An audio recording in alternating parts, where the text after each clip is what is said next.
Hey y'all, I'm gonna purposely talk fast here.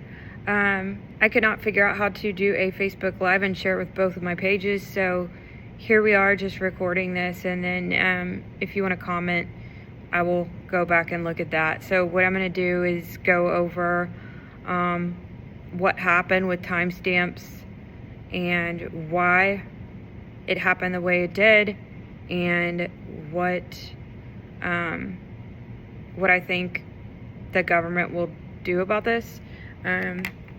So from a weather perspective, I do have access to the weather service and follow, especially here in Texas, what's going on with different systems, and knew, the day before that there might be some flooding. Out in West Texas, it was already happening starting Monday of last week. And it started to travel a little bit east, as basically what happened, there was a pretty disorganized tropical system, but with a ton of moisture in it, that came up from Mexico and was pumping moisture into not so populated areas out in West Texas from south to north. It was happening Monday morning, Tuesday during the day, all day Wednesday. We're leading up to the 4th. That system, which you've probably heard was named Barry, started to go a little bit east. And then it started raining in the hill country, and this is just prior to the 4th. We go into the 4th of July. Weather Service out of Austin has now a couple more on staff than they usually would, because it's a holiday. They knew there might be some type of flooding. Of course, they didn't think it was going to be as bad as it was, and they upped their staff from something like probably 2 or 3 to 4 or 5. Flood watch was issued until Friday at noon, or Friday around lunch. And flood watch, I think a lot of people don't take seriously, because we get them frequently when a lot of times it's not bad. Now I'm going to go into this timeline. So because I have access to the system, I can see when the warnings were issued, which you could as well. I also have a chat that I can read through and kind of get a full picture of this, as well as forums I've been reading online, and people have confirmed where they were out on the river and received these warnings. So we go into the night before the 4th of July. The flood watch was already in effect. In that verbiage, they said 1 to 3 inches, widely expected, isolated amounts of 5 to 7 inches of rain could happen. We go into that night.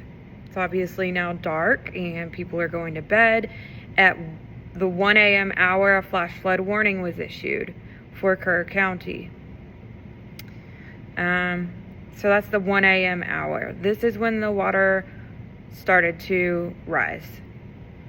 In the 1 o'clock hour, it was going up.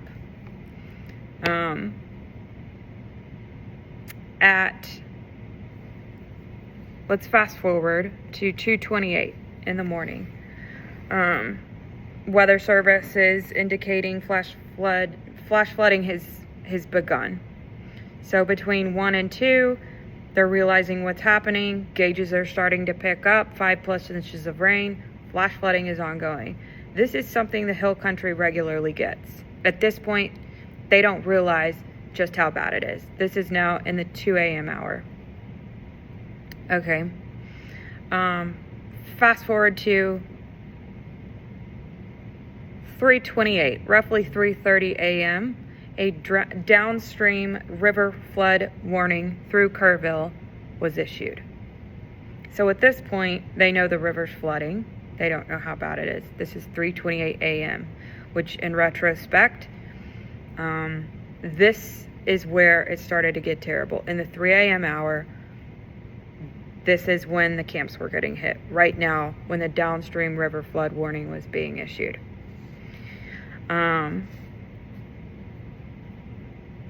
In that 3 o'clock hour, there's verbiage out about rainfall rates in excess of 3 inches per hour, a gauge on the quad near Hunt had picked up 3.5 inches of rain.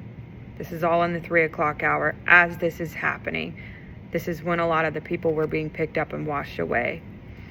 In the 4 o'clock hour is when the situation was upgraded to what they call a particularly dangerous situation. A PDS warning is only issued. It's rare, and it's when it's life-threatening to the extent of, where you see multiple deaths like this. You don't want to be anywhere near one of these warnings. That was right around 4 o'clock in the morning. A lot of the camps had already been hit, but probably in the minutes prior to that being issued. So they issued it as soon as they figured out, oh my gosh, these gauges didn't just get 3 or 4 inches. They're now registering much higher than that, over double that. This is catastrophic. So 4 a.m. is when they're realizing that and issuing those downstream catastrophic type warnings. That's what woke a lot of people up. So a lot of the deaths you're going to hear about were west of Kerrville, upstream, where it's rural, it's remote. A lot of them didn't have cell service. If they had cell service, they had to have emergency notifications turned on to receive those warnings. Otherwise, they were just sitting ducks. So I think that's a lot of what happened. If you don't know the area west of Kerrville, over there by Hunt and Ingram, it gets more remote. There is patchy cell service, if any. Some of them were starting, I scrolled through, I found, some people that were saying, I got a warning at 1:14. It was extended at 3:30. At 4, my phone was just blaring these scary type of warnings. And that makes sense, considering the timeline I just gave you, that when people in the 4 o'clock hour really started to get woken up, by then fire departments were banging on doors and things. A lot of those people, unfortunately, those deaths had probably already occurred. And then downstream warnings were issued in the 4 o'clock hour, Kerrville Center Point Pass, all the way down to Canyon Lake. So they had a grip on it in the 4 o'clock hour. Unfortunately, it happened so fast that by then, even though there was already flash flood warnings, a lot of people do not leave the rivers when they get a flash flood warning. It may not even wake you up because it's a ding on your phone. Essentially, if you have a NOAA weather radio, which they should have, especially camps with kids. I don't know if they did or not. If you have a radio, it doesn't matter if you have cell service, because that's not how they draw their service. So recommend getting one of those if you don't have one. Anyway, you would have had to have had emergency notifications on to get that PDS warning that's going to do sort of like the Amber Alert type of beep and wake you up. And again, that wasn't until 4:04. Low water crossings, a lot of them were flooded out in the 3 o'clock hour. So there was likely a lot of the cars, yes, they could have been parked in a campground that got washed out. Also, they could have been trying to cross one of those crossings and the water was going up so fast they thought they could get across and couldn't. Rain gauges, I just pulled the week totals. North of Ingram, 10.5 a gauge registered. West of Hunt, 11.19. Almost all of that fell right in that time frame. So here's another thing. People are wondering, okay, so we now get the picture on the Weather Service issuing these warnings. If you were along that riverbed, a lot of people were camping in RVs, primitive camping, at camps, of course, the kids, or in a cabin or a mobile home. That's what that area setup looks like. When the river rose, a lot of those people probably got woken up by water already in their location. That's what woke them up was not their phone. A lot of them, it was probably the water rising. And at that point, it was dark. This is a remote rural area, and they probably, maybe had a flashlight at best. So they probably were very disoriented as well.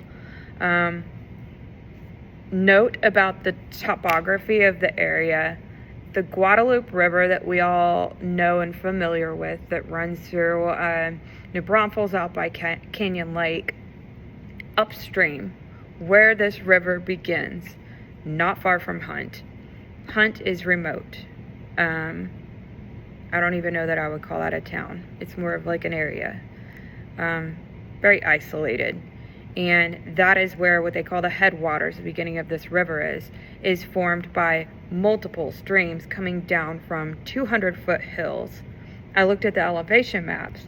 It was 21 to 2200, all these hills peppered all around the Guad upstream where the river begins.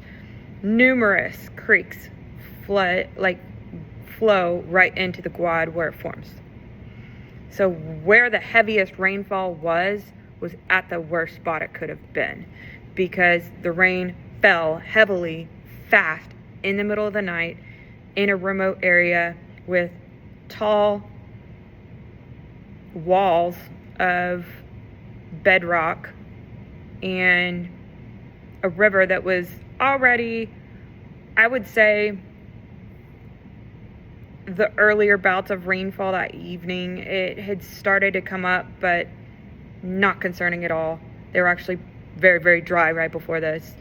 And all of that rain fell, went downhill, and essentially just piled up and released. And the worst area could have happened in the dark with bad cell service, and the topography is not friendly in that area.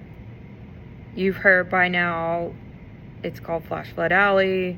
A lot of us have known that for a very long time, but essentially these people didn't have a chance. They likely, a lot of them did not have the weather radios. Likely a lot of them were woken up by this. Unfortunately, at that point, when there's 20-something feet deep of water rushing violently at you, there's absolutely nothing that any of us who can swim well or have a lot of experience in life could have done. So it was a stacked up situation of basically like worst case scenario, here, here, here, here, and here, that made this happen. It wasn't just one thing that went wrong. It was a million little things that happened in the way that they shouldn't have happened. Now, the controversial part being everyone wants someone to blame now. And here's my opinion. I think the Weather Service did just about as good as they could have in the situation. They issued the warnings. I don't think people take those warnings seriously because, like I said, a lot of times they end up being nothing or nothing like this, obviously. I think the PDS warnings could have gone out a little earlier. But again, had I been in their chair, I don't know that I would have issued them earlier because they were going off of data out of these gauges. And as soon as they saw that one picked up 7 inches and realized the water has already risen, there's ongoing flooding, this is much worse than we thought. The second they saw that, they issued those warnings that are more serious. What I do think could have been done better, I think all the camps should have a NOAA weather radio. I think even more so that there should be warning systems that aren't just a cell phone, that there should be physical sirens, which is debatable on how expensive those are, but what I think they're now going to do, I think they're going to have their special session. I think part of that is going to be mandates coming down from the government that will not allow you to turn off those alerts when they go out. Right now it's an option. I don't think it will be now. That's just my guess. The second thing that I would guess that they're going to do is they're going to have these sirens installed. So I've been chatting with friends, I've been chatting with coworkers, I've been talking with people in the community and about what we can do to make sure that this happens and it's not just the cell phone thing, because I still don't even think that's enough. I think even even if you were required to get that warning on your cell phone, if you're in an area without cell phone service, are you still going to get that warning? That's a question in my mind. Not everyone's going to go get a NOAA weather radio. You can't force people to do that. But that's what I think they're going to do. What I think they should do is more than requiring the cell phone alert. I think all along all of these rivers that are flash flood prone, there should be physical sirens. So that's something to figure out, and it will be interesting what ends up coming of this special session. They say the state's going to fund all of this, but is that going to be, like, what is that going to be? I do think it's very unfortunate that likely there were some of these camps, some of the campgrounds that were unprepared. I don't know what type of radios they had, but if it wasn't a weather radio that was going to get the blaring sound that was so loud, there's no way it wouldn't wake the adult up in charge of these children. That wasn't right. You can't just hope for the best. You have to prepare for something like this. And so it's obviously so unfortunate. But having camped on the Guad, I know the places that I had camped when I was younger, that it would have been a cell phone or nothing.